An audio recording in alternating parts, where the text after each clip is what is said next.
This is episode 155 of That Shakespeare Life.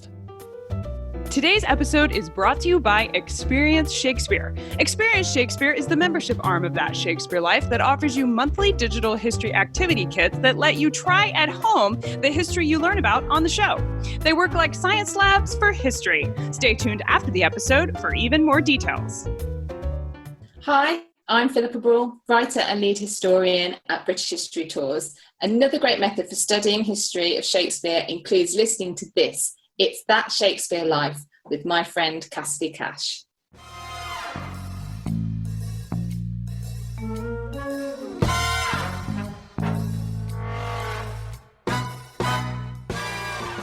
All at once he shows up. He not only has the whole thing translated, but he has got this thing bound in this beautiful printing. Welcome to That Shakespeare Life with Cassidy Cash. Cassidy believes that if you desire to successfully learn or perform Shakespeare's plays, then understanding the real life and history of William Shakespeare himself is a must. That Shakespeare Life is the podcast that helps you go beyond the curtain of some of Shakespeare's most iconic works and explore the world of early modern England as Shakespeare would have lived it, learning from the writers, historians, and performers who know it best. And now, here's Cassidy. This week is part 2 of our 2-part series on John Harington, the inventor of the first flush toilet in England. Our guest, Bob Cromwell, is back again this week to take us into 16th century England and explore the exciting life of John Harington. We go beyond his invention of the flush toilet to take a look at his role as a literary figure. John Harington was a member of the royal court under Elizabeth I, and would go on to tutor the son of James I, Prince Henry, and he's famous primarily for his translation of Orlando Furioso, which was kind of a joke punishment by Elizabeth for John Harington. Bob's here to tell us about that story as well. And Harrington's destiny in terms of serving in the royal court was put into motion by his father, also named John Harington, who ended up in prison in the Tower of London at the same time Elizabeth I was placed there by her sister Mary. Bob is here this week to share with us some of the historical research that indicates Shakespeare may have even included references to John Harington in his plays. Bob Cromwell is the author of the article, The History of the Flush Toilet, and lead historian at toiletguru.com. Bob's work has led him to document plumbing in 24 countries through the Neolithic era to spacecraft and several writers and artists in addition to Shakespeare. Bob holds a PhD and has worked as a consultant for the Folger Shakespeare Library. Find more on Bob in the show notes for today's episode. Hello, Bob. Nice to have you back with us again. Thank you for being here. Oh, sure. Thanks for having me back. So as we dive into the life of John Harington here, I think his father, also named John Harington, ended up in the Tower of London with Elizabeth I. What did he do to end up in that situation? More than once, actually. And there's so many John Haringtons, and that gets confusing. And I don't feel so bad because some people who wrote what's accepted as a standard biography in the UK got the father mixed up with another John Harington. But yeah, there were all those intrigues going on under Queen Mary, under Queen Elizabeth, conspiracies or suspicions of it. It gets confusing which John Harington, and we were sending email back and forth in between these two episodes. There were so many men whose name was John Harington. And then the one that you're talking about, the father of the inventor, translator, etc., he actually ended up in prison a couple of times. And they both had to do with, he wasn't even directly suspected of being involved in a conspiracy, but some people who were suspected of starting some conspiracy against Mary knew him, mentioned him in a letter, something along those lines. And so he had married this woman who, Ethelreda, she was an illegitimate daughter of King Henry VIII. And Henry had gotten his tailor to claim to be her father.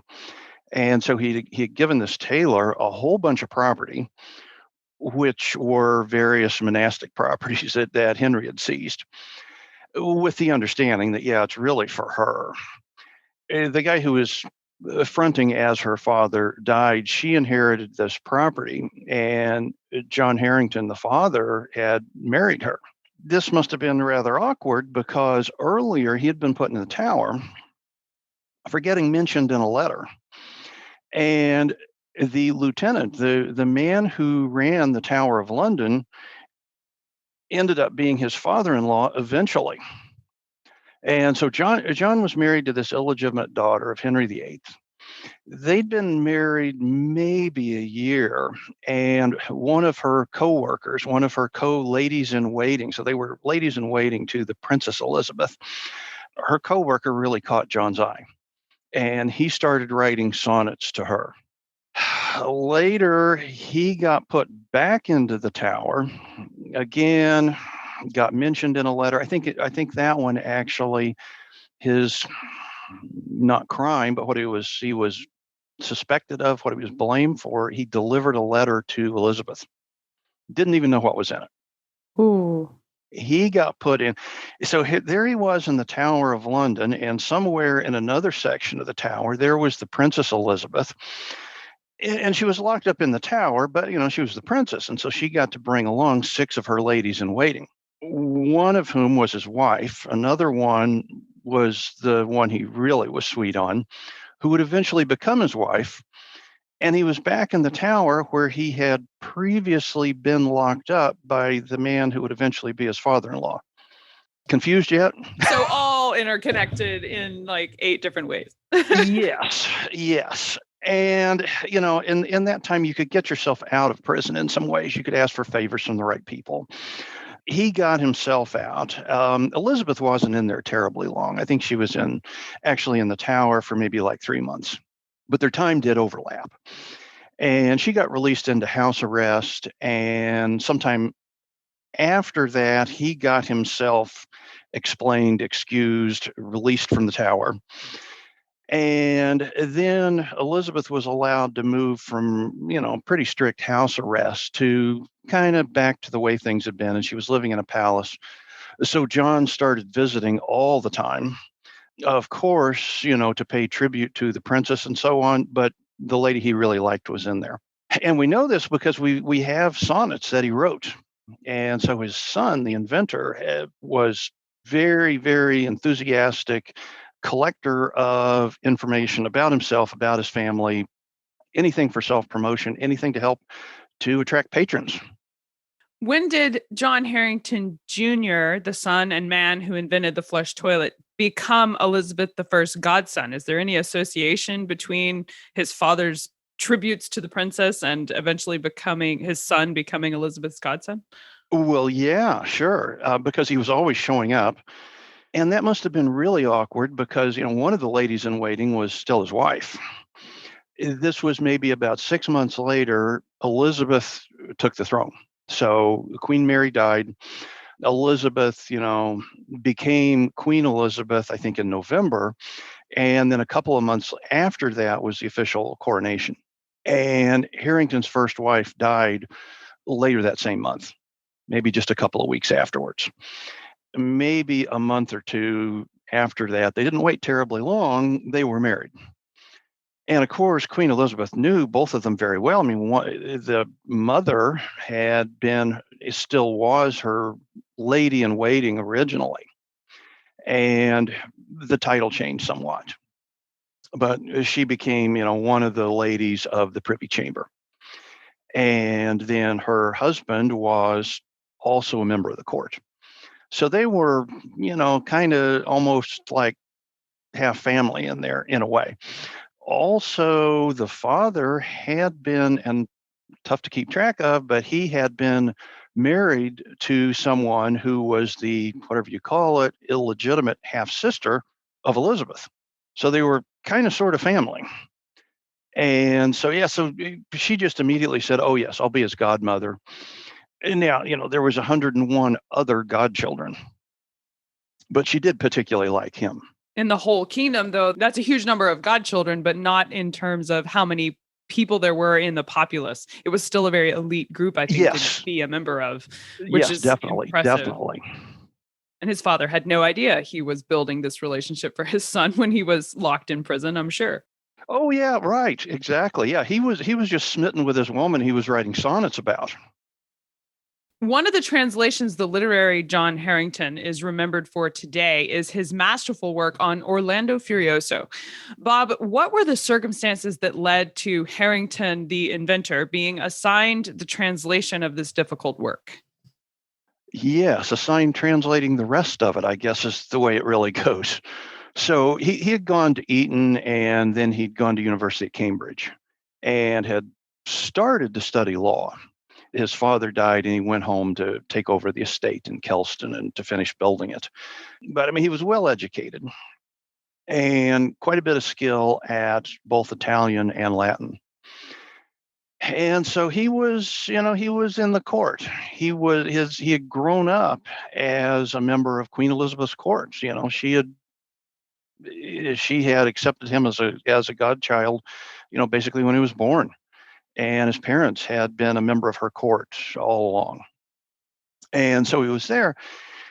So Orlando Furioso, it's this Italian epic poem, something like 38,000 lines. It's one of the longest epic poems in European literature. It was from Italy, very different culture than in England, and at least the people in England saw, oh, those Italians, they write some pretty racy stuff, some pretty risque parts. So Harington found some of the particularly risque part and translated that. And it wasn't like he was coming in and saying, oh, listen now as I read this erotica to you, but he just kind of gave it to some of Elizabeth's ladies in waiting and said, oh, you might enjoy this. You might find this kind of fun. And they were passing it around and, yeah, being embarrassed and outraged and giggling. And then, oh, let me have it back and read it again. Elizabeth eventually found out about this. And apparently, it's not that she was really offended herself, but felt that she sort of needed to be or needed to appear to be. And so she said, okay, what's going on here? What is it? What have you done? What is this thing? Go away. Don't come back until you've translated the whole thing. Now, maybe she literally meant to get rid of him, but based on things that happened later, I don't think so. And it was kind of, okay, go away, let everybody cool off and kind of forget about this. And then, come back and we'll kind of start over.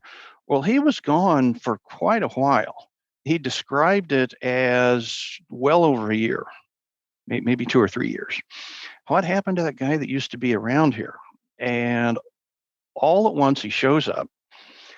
He not only has the whole thing translated, but he has got this thing bound in this beautiful printing. And so it's one of the things that people looked at him and said, well, that's really kind of flaky. People who are very academic, they would just come back and say, yes, I've done it. Here's a manuscript. Maybe I will turn this over to a printer that I trust. He got super involved with how this thing was going to be packaged, how it was going to be printed, what the covers were going to be like, what the illustrations were going to be, down at a level of detail that hardly anybody got involved in. But part of this was, well, that was just the way he was. Part of it was, he said, this is really going to be useful to me. I'm going to be able to maybe get some patrons with this. So, of course, it's going to be dedicated to Queen Elizabeth, but a lot of other wealthy and powerful people are going to get copies. It ended up being a success, and it got reprinted, I believe, until the early 1960s. And of course, there would be additional commentary, additional references that somebody would add on to this. But up around like 1962 or 1963, there was a publication then of somebody's edition of Harington's translation with their added references. Impressive. Yeah. And 1590s to 1960s, that's quite a lifetime for a book. That's a long lifetime for a book, sure. So it paid off, his effort into making sure it was worth it on that 2-3 years seems like nothing now, I'm sure. A good investment, yes. In Shakespeare's Love, Labour's Lost and Troilus and Cressida, we see a pun on the phrase a jakes, which is a reference to the Metamorphosis of Ajax that Harington wrote in 1596, just a few years before these plays were written. We know that Shakespeare references current events in his plays quite frequently, with puns like this one being just one way we can see 16th century culture jumping off the stage within Shakespeare's works. Bob, does Shakespeare write other references to John Harington and his translation of Orlando Furioso that we can find in his plays? That's a really good question. And it turns out, and this is something that I've learned, it's been a steep learning curve for me since the last time we talked. Something I learned just in the last couple of weeks. There's a theory. And there's arguments out there. I'm sure there's various people have written their thesis on this. But in As You Like It, there's a couple of characters in there. And think back about Harington. What did people know about him at that time? Well, the first big thing he did was Orlando Furioso. And Orlando is the Italian name. In French, therefore in English, Roland, one of Charlemagne's warriors, is who this is about. But Orlando Furioso was, the name of the work. He was also, actually, people were calling him Sir Ajax Harington for his writing about his toilet design. Anyway, at that point, people said, well, we thought it was weird enough that he got all involved with the book production and book binding and design and all that. That was odd. And then he goes and writes a whole book about toilets. Well, this guy's pretty odd, pretty unusual, but kind of gets your attention. If you look at Shakespeare's play, As You Like It, two major characters in there are Orlando, who is the admirable young hero, and then there's Jacques, who's this cynical fellow. That's sort of the theory is, well, that's kind of the two major aspects of John Harington. Is Orlando related to the very admirable academic work he did, and Jacques, Jack, Ajax, at the time they would have all been pronounced the same. The particularly oddball, flaky, cynical character, Shakespeare may have meant for those two to be the two faces of John Harington. There's certainly a case to be made there for that, I think. Harington was a master at translations, obviously, and remembered in posterity for tackling works like Orlando Furioso. However, despite his work as predominantly this literary figure, Elizabeth I calls Harington to participate in a military expedition in 1599. Bob, this seems like an odd selection by Elizabeth, given Harington's general lack of military experience. Why was Harington selected for this job? I think because of his nature. But yeah, he got this letter from the Earl of Essex, shows up out of the blue. He's reading this letter. And at the end of it, there's this long sort of, oh, by the way, postscript added to this. And Essex says, oh, yeah, by the way, Elizabeth is sending me off as the leader of this military force, 16,000 troops. Sending me off to Ireland. It was the biggest army that England had ever sent anywhere. And the Tudors had been attempting to rule Ireland, and it hadn't been going well. And they were 7 or 8 years into a 9-year rebellion at that point. And so Elizabeth had said, okay, you're going to be in command of this army. You're going to go off, and here's what I want you to do is, look, you're a force of 16,000 troops going up against a bunch of rebels. You ought to be able to just pretty much show over and take charge of the place right away. This O'Neill fellow who's running the rebellion, I want you to go straight to him, confront him, take over, and send word back, and you stay there and keep things under control. And oh, by the way, take my godson along. And so Harington reads all this. He gets the end of this, and Essex is telling him, yeah, and we're leaving pretty much right away, so get your stuff. And Harington wrote to somebody describing this, saying, I scarce had time to put on my boots. And off he goes on this military expedition. So this was 1599. So this was about 4 years before Elizabeth died. After a pretty long reign. And so a lot of the people she had relied on as confidential advisors were no longer available to her. And so she thought about her godson and said, well, okay, this guy, he's a keen observer. He carefully observes things. He does a good job of describing, of writing up what he saw. And I think a really big part of this was he just simply didn't care what people thought about what he wrote. He would write whatever he thought was appropriate. That's what she wanted. She didn't want somebody who was going to be there thinking, oh, now let's see, what would Elizabeth really hope that I said or really hope that I noticed? He's just going to tell it like it is. And it was not a good expedition. It didn't go well for England. Essex was sent to confront O'Neill, who was known to be up in the far north. So what did he do? He took his army all the way south and got involved in some kind of pointless battles. Eventually goes up, finds O'Neill, and at this point, O'Neill has this treaty for him to sign. For Essex to sign on behalf of England to a truce, it was basically a surrender. And so Essex does this. Now, he hadn't accomplished much militarily, although Elizabeth had told him to do certain things that he didn't. Now, Elizabeth had told him not to be giving out a lot of orders because Essex was kind of notorious for giving out awards. And she said, you need to be like me because, she hardly gave out. If you got an award from Elizabeth, it was a really big deal. Well, Essex had been issuing knighthoods left and right. And so he could do that because they were on this overseas military expedition. It was kind of like a battlefield commission, I suppose. And so about all he had accomplished was create a whole bunch of knights.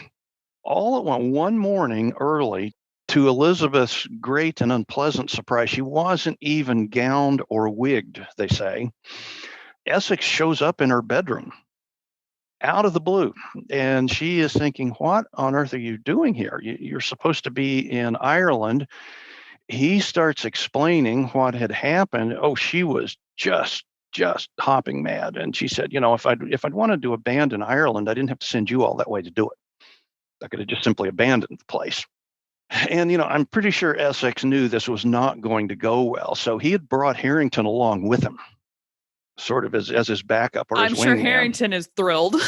Oh, I'm sure. Yes. And Why? Yeah. Why did you drag me into this? Well, as sort of as a lightning rod. And Elizabeth is carrying on, and she's like, well, did you issue any knighthoods? And, then he can point at Harington and say, oh, yeah, this guy, I made him a knight. And what? You weren't supposed to do that. Harington could say, well, but it wasn't just me. There were hundreds of them. And so by the time they got back, over half of the knighthoods in England had actually been issued by Essex. And Elizabeth was just hopping mad. And she, basically kick him out, get out of here. I got to get dressed. Essex, tomorrow you come back and you're going before the Privy Council. He got interrogated by the Privy Council for about 5 hours straight. And they said, you disobeyed orders, leaving Ireland when you were supposed to stay there, dereliction of duty. He went into house arrest for about a year. He got released from house arrest, but he was still pretty restricted in what he was allowed to do.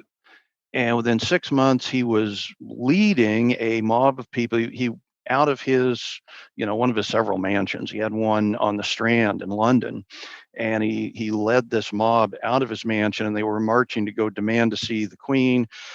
Well, he got arrested, and within a week or two, he became the last person to be beheaded in the Tower of London. Of course, all that was in the future, but Harington's thinking, oh gosh, how bad is this going to be for me? This is going to be the worst I've ever been into trouble. I've never seen her this angry. It had to have been his position as her godson that prevented Harington from being sent to the tower. Yes, because he's right there. And a letter just mentioning his father is what landed his father in the Tower of London. And then here's Harington standing there going, why did you drag me into this? Gosh, I can't imagine. Yeah.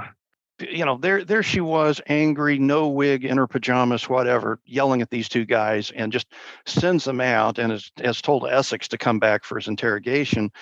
She sent for Harington, and she let him kind of stew on it for maybe 3 or 4 days. But then she sent for him, and they spent, the better part of the day together. And I think that's really when he delivered his detailed report. She had sent him to do exactly what he did. He actually did an excellent job of what she wanted him to do.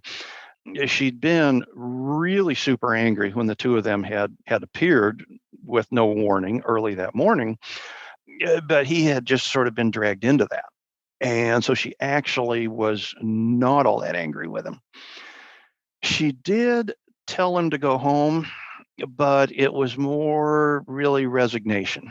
She was saying, there's no point in your hanging around here and making jokes and trying to cheer up my court, because I think my court is sort of beyond cheering up at this point. So you might as well go home. So he did, but he kept in touch. He kept sending things to cheer her up. And he gets referred to as the Queen's saucy godson. That's actually how he signed some things. That he would send her something, and it would be, at the end of it, signed, Your Highness's saucy godson. So he did what he could to keep cheering her up. But he does seem to survive this whole affair in a royal position, or at least part of the court, because after Elizabeth dies in 1603, he goes on to work in the household of James I. He's tutoring James's son Henry. So how did he make this leap from associated with this rebel that gets beheaded to now he's tutoring the king's son? But yeah, before too long, he saw, okay, it's going to be the end of her reign. And of course, you don't talk about the death of the ruler before the ruler dies. But he was very anxious to make that transition. And so he put together some things. He wrote some things, but he didn't, he acted more as an editor in this because it'd be a whole lot safer. And so he kind of saw the three big factions at the time as the Papists, the Protestants, and the Puritans. And so he edited together this book on other people's opinions, which is a lot safer, other people's opinions of why James VI of Scotland should become James I of England, and why it should transition from the Tudors to the Stuarts, with arguments from the three major factions. And of course, he made sure that James got a copy. And he started just, in advance, sending some things to James. At one point, he sent a lantern. He had this lantern custom made. Well, and it featured the penitent thief being crucified alongside Christ, saying, "Remember me when you come into your kingdom." Get it. I see. Clever. Nice. And made sure to send that to James, and notice the quote that's on here. And so, yeah, he got in touch with James in advance. James I is known for perhaps not being as paranoid as Elizabeth I, but certainly on guard against rebellion and plots against the crown. There were two plots against the king the summer after James took the throne. Was John Harington implicated in either of these plots? There was yet another episode of someone getting mentioned in a letter. James Harington the Younger got mentioned. He not only got mentioned, but he was related. So there was... Elizabeth died in the spring, I think in April, and maybe the funeral was in May, something like that. James came down from Edinburgh to London. It took a month to come down there, and he stopped along the way. Now, the last time we talked, you asked me about Harington's invention, his wash-down toilet, and he had one at his home that he had built. It turns out he was really interested in water in general. And so when he inherited the property, he added a bunch of fountains that he had designed and had built. So he was into different sort of water-related things. So it was not a huge leap, I suppose, to write about this toilet that he invented. And he had given one to Queen Elizabeth. And it turns out there was another one of these. So Robert Cecil, the Earl of Salisbury, also received one of these things. And Robert Cecil ended up being the Secretary of State under Elizabeth and continuing under John, I believe. I don't know if King James knew him in advance, but he stopped at Robert Cecil's place on the way to London. And so it was up in May sometime by the time that James arrived in London. So from May to June to July, just a couple of months later, there were already 2 plots that got discovered, conspiracies against James. The man responsible for the plot to kidnap James I was named Markham. He was arrested and convicted. He was sentenced ultimately to pay a huge fine and to be exiled. Markham fled England to escape paying the fine. Bob, why was Harington left to pay the fine for Markham, and what happened that Harington avoided having to pay that fine himself? One of Harrington's cousins had some connection to the people in these, and they were both pretty implausible, really. One of them was some coalition of Roman Catholics and Puritans were going to band together and kidnap the king to demand that he be nicer to them and their co-religionists. Like that would work. There was a parallel plot to basically to replace James with a cousin. And they weren't very likely to happen, but they were plots. And so this Markham fellow was arrested, convicted, sentenced to death. I believe taken to the point that they marched him out up onto a platform, put his head on the block, made sure the axe was sharp. And then they said, oh, by the way, if you'll pay this 4,000 pound fine and then go into exile, we won't kill you, which sounded like a pretty good deal at the moment. So he went along with that. Well, he didn't have the 4,000 pounds.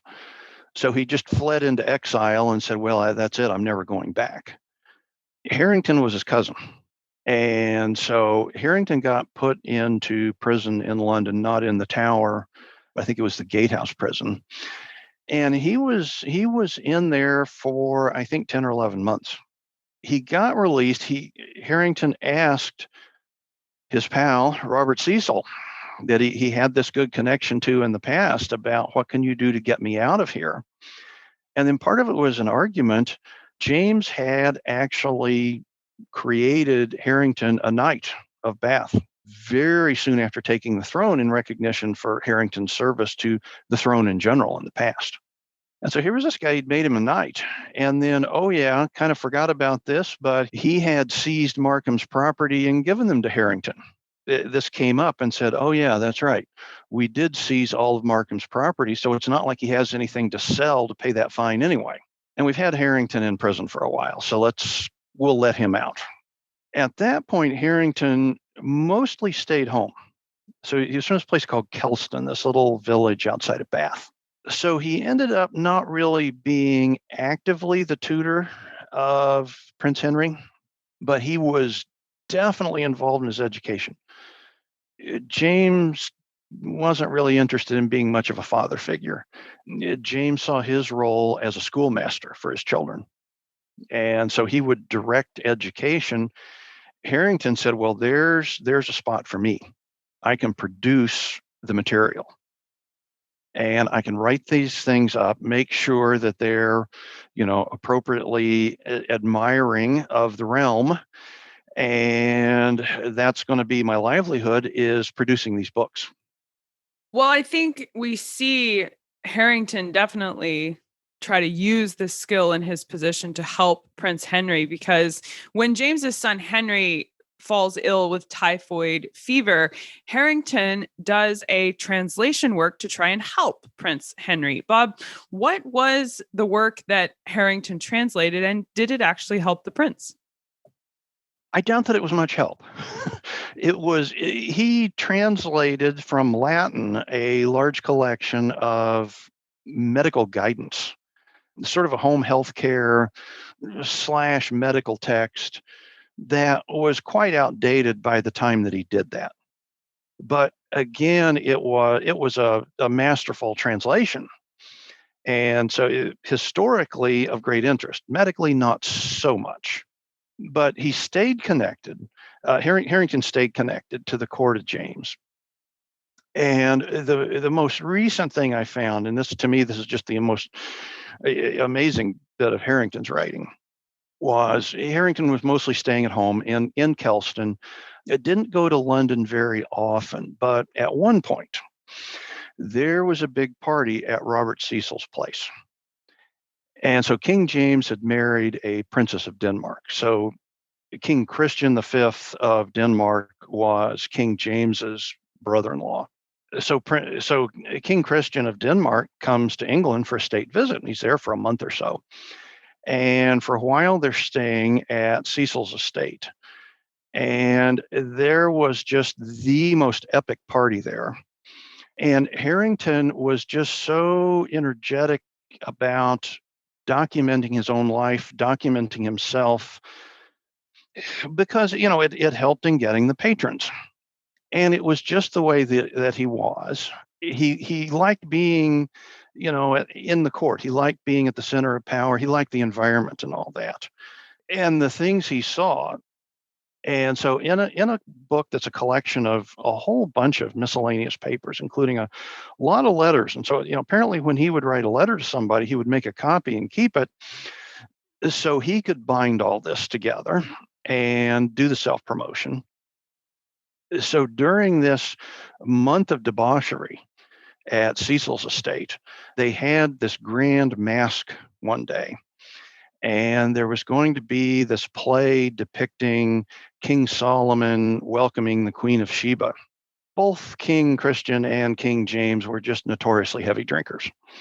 And their courtiers had trouble even trying to keep up with them. And this was one of these cases. So by the time they start this masque, the players, they can't remember their lines. Some of them can't stand upright anymore. It just descends into chaos. And so it's depicting a meeting of rulers with grand feasting. So it's like there was this meeting of rulers with this grand feast going on, and they're sort of embedded in this play about this sort of thing. And so this woman comes carrying this enormous tray of food, trips, dumps all the food on King Christian, and then just falls headfirst into his lap. And so he's just covered in smashed food. He says, "Oh, that's okay. Let's dance." Jumps up to dance with her, just collapses in a heap. Oh, wow. So they say, "Okay, brief time out here. We need to take a brief break while we carry him off and lay him in a bed in the other room. He's just covered in smashed food, but just take him over there and let him sleep it off." Okay, restart the play. Out come these three figures, the embodiment of faith, hope, and charity. These three women come out. Faith tries to speak. She has some lines, but she can't get them out. And either she's forgotten them or she's just rendered herself unable to speak at this point. And so she just sort of staggers off. There goes Faith. Hope doesn't even really try. She just goes over and joins Faith. That leaves Charity. What's she going to do? Well, she kind of hunkers down at King James's feet, and she's kind of mumbling incoherently. Nobody can tell what she's trying to say. She either staggers or crawls off to join Faith and Hope, who Harington tells us are spewing vomit off to the side. Later on comes this figure of peace. So here she is. She's the embodiment of peace, and she's trying to make a beeline for King James. She keeps bumping into people. They keep getting in her way, or she gets into their way. Who knows? Everybody was so drunk, it was hard to tell what was going on. But she's got her olive branch, and so she just starts savagely beating people over the head with the olive branch of peace to get them out of her way so she can get to the king. If Mel Brooks had included an Elizabethan segment in History of the World Part 1. He should have turned this into a movie. It's just waiting to be made into a Monty Python episode. Yes. And actually, yeah, Mel Brooks might be actually too tasteful. It might be more of a Monty Python thing.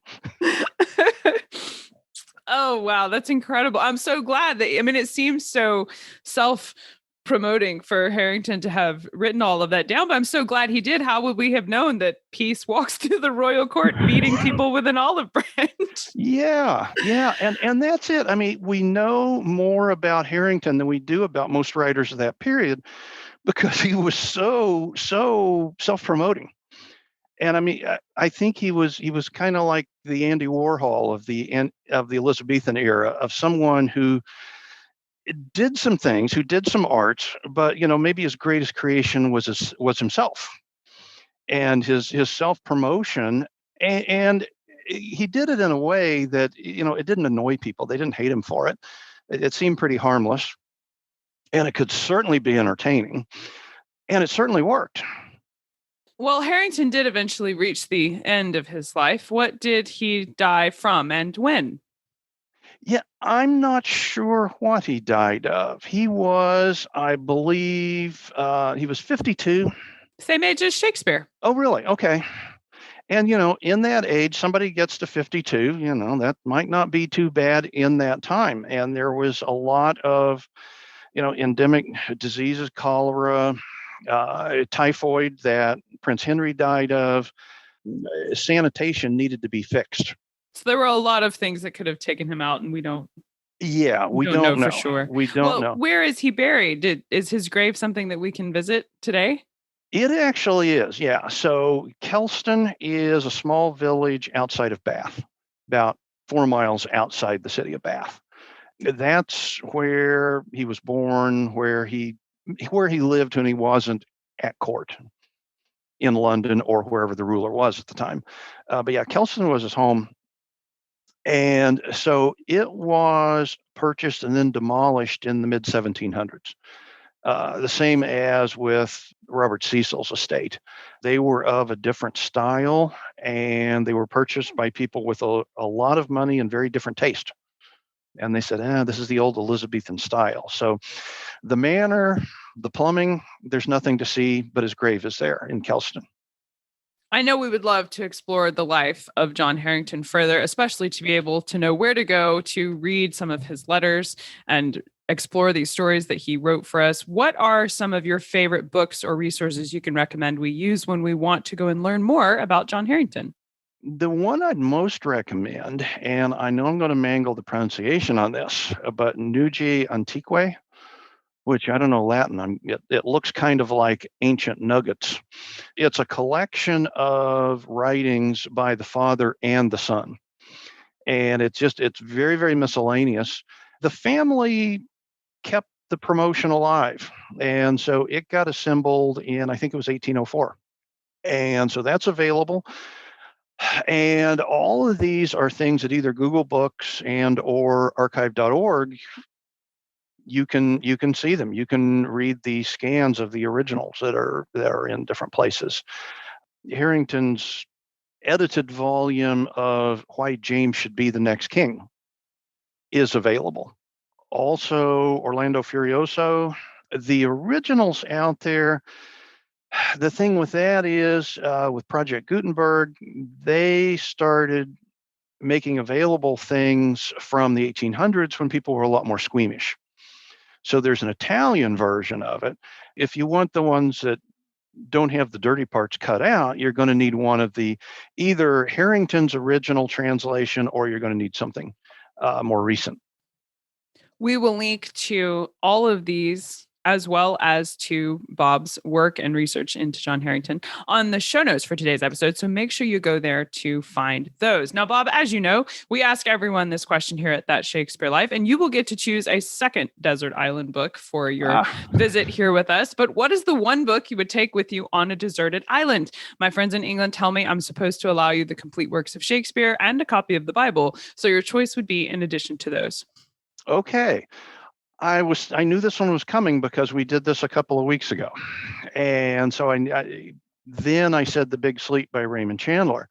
Now something totally different. It occurred to me, The Code Breakers by David Kahn, which it's a history of cryptography, which is something I'm professionally interested in. It has a lot of history of that period of Queen Mary, Queen Elizabeth, and Mary, Queen of Scots, who of those has, I think, the most famous or most notorious connection to historical cryptography and how it could go horribly wrong when you don't know who you're exchanging your supposedly secret messages with. Plus, it's an enormous book. So if I'm going to be stuck on the island, that would give me plenty to read. Well, I think that would be a very good choice for sure. And so what's next for you? What are you working on now that you're excited about? I want to learn some more about that period. Some of the intrigue. I particularly interested about Elizabeth and her spies, and Walsingham and his roles in this. Those sound like exciting areas of research for sure. Bob Cromwell, thank you so much for being here with us again this week to share with us part 2 of John Harington and getting to know him and his life. This has been a fun conversation, and I really appreciate you being here. Thanks for having me back. As always, we pack bonus history into the show notes of every episode we do here at That Shakespeare Life, and that includes the one today. You can find images, links to books, and more information on our guests' research, all packed into the show notes for today. So find all of that at CassidyCash.com/episode 155. That's CassidyCash.com/EP155. Don't forget that the video version of our show is now streaming on our YouTube channel. You can find that at youtube.com/c/CassidyCash. And if you'd like to have all the video versions of our show, along with documentaries, animated plays, virtual tours, and more, be sure to check out the streaming app for That Shakespeare Life at CassidyCash.com/experience. That's CassidyCash.com/experience. That's it for this week. Thank you for being here. I'm Cassidy Cash, and I hope you learned something new about the Bard. I'll see you next week. Bye-bye. Thank you for listening to That Shakespeare Life. As always, the best conversations happen after the episode over at CassidyCash.com. Become a part of a vibrant Shakespeare conversation by adding your voice over at the website. Until next time, remember, when you want to know William Shakespeare, you have to go behind the curtain and into That Shakespeare Life.